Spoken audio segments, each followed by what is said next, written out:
Meet the vendors.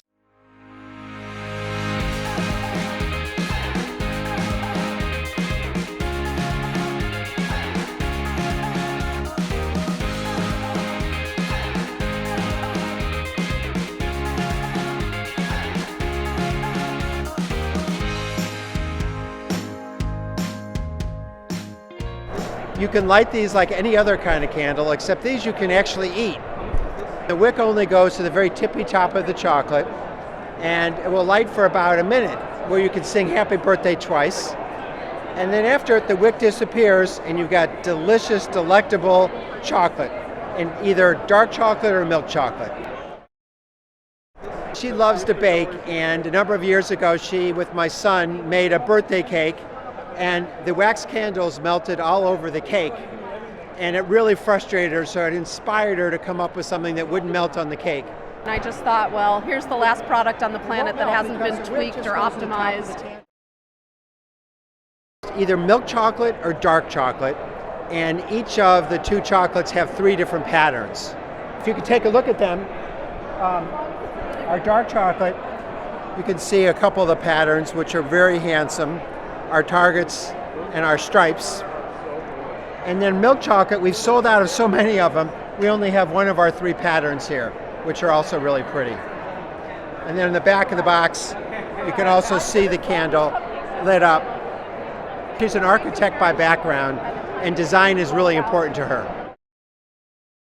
There was a lot to learn. And so I took some classes at the French Pastry School in Chicago and the Chocolate Academy. How do I work with chocolate? Who makes custom molds? How would I package a product like this? So it was a really steep learning curve to come up with this product that was then saleable. A lot of experimentation. I didn't know. Originally, I created something where I was separately molding. I was calling it a plug. It was like the wick was in cocoa butter, and then the chocolate was being molded separately, and I was attaching them. It was very labor intensive, and I just kept sort of iterating and iterating until I came up with something that worked really well. It's interesting because he is a huge chocolate eater, but he likes cake and brownies and cookies, and he's not really big into candy. So I got to taste all the rejects. And then earlier this year, she was at the Fancy Food Show, which is a big show in the industry with 5,000 exhibitors and 50,000 people. And Good Morning America identified this as one of the 5 most innovative products they saw at the entire show. And they actually featured her on their website. So she was really tickled to see that. I was on their website. The digital team sought me out, and it was quite an honor.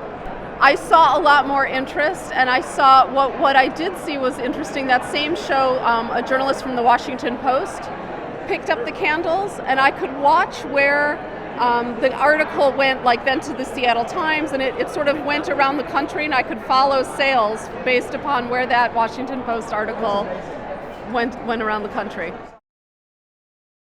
I had to buy new molds to accommodate their depositing machine, and I had to change my packaging so that it worked on their cartoning equipment.